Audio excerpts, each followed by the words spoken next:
All right, so we've got some news today. Dennis Schroeder signing back to the LA Lakers on a 1 year, around $2 million contract, something close to the minimum, basically a minimum deal.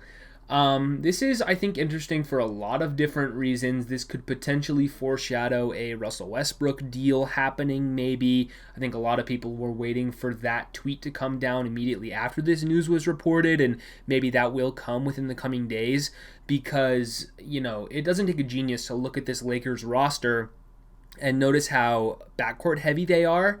And a lot of the moves that they've made recently could potentially point to them just not wanting Westbrook to be a part of the team anymore. With this Schroeder signing and then also the trade for Patrick Beverley a couple of weeks ago, they've got a lot of point guards now. And, I think you could make an argument that both Schroeder and Beverley could be deserving to start rather than Westbrook. And I don't know how Russ is going to take that. So I think we could see some movement there within the coming days. That's honestly the biggest, most significant part about this trade or this signing.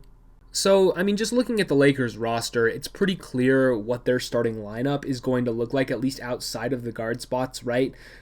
Because you can write LeBron James and Anthony Davis and Penn, of course. Those two guys are going to be starting, absolutely. And we know that AD typically does not like to play center, and so you would assume that they'd throw in either Thomas Bryant or Damian Jones into that 5 spot, so you can have AD at the power forward and LeBron at the 3. That leaves 2 spots open in the backcourt for 2 guards. And, if we're not even thinking about somebody like Austin Reeves or Kendrick Nunn if he's ever finally healthy, you now have a trio. You can even throw in Lonnie Walker there as well, with Russell Westbrook, Patrick Beverley, and now Dennis Schroeder. So you kind of have a glut in the backcourt there, and it just kind of points to potentially Westbrook being on the outs. Now, if we want to talk about who the Lakers are inevitably going to end up bringing off the bench out of that group, it's tough, right? Because let's just assume for right now that Westbrook stays with the team. There's no trade that they can find. They can't get him off the roster, and they don't want to send him home. So he shows up to play along with all of the other guys that they have. Well, you can look at a guy like Schroeder and a guy like Lonnie Walker and Kendrick Nunn and Austin Reeves and even Patrick Beverley. All those guys are players who have come off the bench at points in their career. They've been okay with it. Westbrook has been a guy who has not been, right? He's been a star for his entire career in the NBA, and he's been a starter for that entire time. And so, he's one of those guys that's definitely prideful and doesn't want to be one of those players that ends up coming off the bench. And it's clear that he doesn't want to kind of diminish his own value like that, right? We've heard all these reports about him not wanting to accept a buyout because once a buyout guy, always a buyout guy, right? And you could look at this the same way. Once a bench player, always a bench player. And so a guy like Schroeder, I think he'd be willing to take that 6-man role. He was a finalist for 6-man of the year back with OKC. Same with Patrick Beverley, has come off the bench before. I think all those guys would be okay with accepting that type of role within the Lakers as long as they're winning games and stuff like that.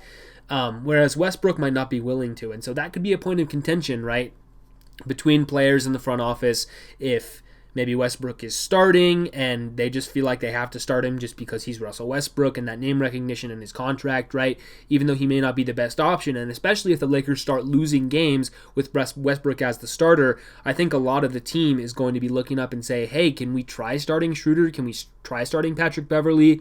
And, that might not go over well. So all of this leads me to say that as much as the Lakers organization and Patrick Beverley, even LeBron James, Darvin Ham, all those guys have been publicly voicing their support for Russell Westbrook and saying, hey, we want him on the team, we want him to play with us, we're going to make this work, I still am just not sure that that is ultimately what is going to end up happening. I think we're to a point now where the Lakers have made some pretty clear roster moves to state that they're not comfortable with where they are at point guard, and they would much prefer to get Russell Westbrook off the team before the season starts. I think that's pretty obvious from not only from this signing, but the Beverley trade as well. I just think that the moves that they've made are not just to get good players on their team, but it's also to potentially signal, hey, we just feel like we're better off even, trying to be the team that we were a couple of years ago, right? Back when Dennis Schroeder was there, they were a much better roster than they were even just last season. They're getting back some of these old players. They're finding guys who can kind of shoot a little bit more around LeBron, guys who can space the floor a little bit better, guys who can keep the ball moving, guys who are not going to hog the ball, they're not going to stop the ball, right? All the things that Russell Westbrook does, they're kind of starting to, figure out that their best path to winning is to build this team more similar to the team that won the title in the bubble. I don't think it's a secret that they're trying to get Russ off the team, that they're working on trades. Will they get it done before the season starts? I don't know. They obviously seem pretty reluctant to surrender those draft picks that everybody's talking about, right? Their first-round picks in 2027 and 2029, because almost certainly by that time, LeBron James will not be around anymore. Who knows about Anthony Davis, right? The Lakers just might not be very good, 5, 6, 7, 8 years from now. And so it's understandable that they'd be reluctant to give up those picks.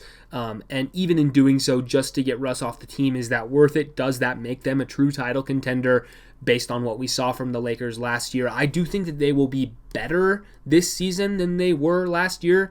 I think that the moves that they've made are smarter. Like I said, getting more guys who can keep the ball moving, who can shoot, younger players as well. Getting guys like Lonnie Walker, and hopefully Kendrick Nunn can be healthy, and Troy Brown and Thomas Bryant. You're signing guys who are not like on their expiration date, right? You're getting guys who can potentially, help the team play a little bit faster. They can be more athletic. They can keep the ball moving, all that stuff that I said. I think that they're making smarter basketball moves than they did last offseason. So even getting Russ off the team, though, I just don't know how much that helps them in terms of competing for a title. I still don't see them as that level of a title team. But like I said, I do certainly think they're better than last year. And regardless of all of that, I think that this is just a smart move for the Lakers. They're getting good basketball players who are not ancient, right? This is not like Carmelo Anthony and Dwight Howard from last summer. This is a guy who is still very much in his prime years, still has a lot of basketball left in him, and I think he's going to help the team this season. People are going to point to that year, a couple of seasons ago, his season with the Lakers, where he was pretty good for most of the season and then kind of had some struggles down the stretch of the year, wasn't always great at all times, but I think ultimately he was a good Laker. And, people are going to... Lakers fans and Lakers media are always going to rip apart the role players. That's been a thing forever. Just ask Denny Green in the bubble about, how people treated him, about some of his performances, right? Lakers role players get a lot of attention and they get a lot of hate if they don't play at the top level all the time, right? That's just going to happen. That's the nature of playing in that market. And I think Schroeder got a little bit too much hate and vitriol for, his performances on the court that year. And so I think coming back now on a cheaper contract and potentially coming off the bench, I think that it's, he's going to be able to play a little bit more freely. He'll be able to probably run the second unit, potentially, depending on how they do the substitution patterns, right? Whether or not he's going to be a starter, who knows? This all depends on if Russ is on the team or not. But I think regardless of any of that, Schroeder is going to have a role on this team, and I think he's going to help them. And I think he's not going to quite get as much attention as he did the last time, which will probably be good for his performance on the court overall. So, I don't know. I'm not going to hit on this move. I think that the Lakers are smart for doing this. Schroeder's a good player. The past year or two has been kind of rough for him in the NBA, but I think in this new role with LA, like I said, I think we'll see probably a pretty good season from him. Westbrook or no Westbrook. And I think the other important thing, that I've talked about is that this could potentially be foreshadowing a Russell Westbrook trade. I don't necessarily know that it does that. I think the Lakers have contingency plans either way. Signing Dennis Schroeder to a 1-year, $2 million contract is not necessarily saying that they have a trade for Westbrook lined up. I think it just kind of signals that they probably want to do it, not that it is going to happen imminently. But yeah, the Lakers, like I said, I think they'll be better than last season. I don't think they're a title contender. The West is way too loaded. The East is also loaded for that matter. And I have the Lakers still as probably the, 8th, 9th, or 10th best team in the conference, and that's probably not going to be good enough to get you anywhere. So yeah, that's my thoughts on this move. We'll see if Westbrook gets traded. See ya.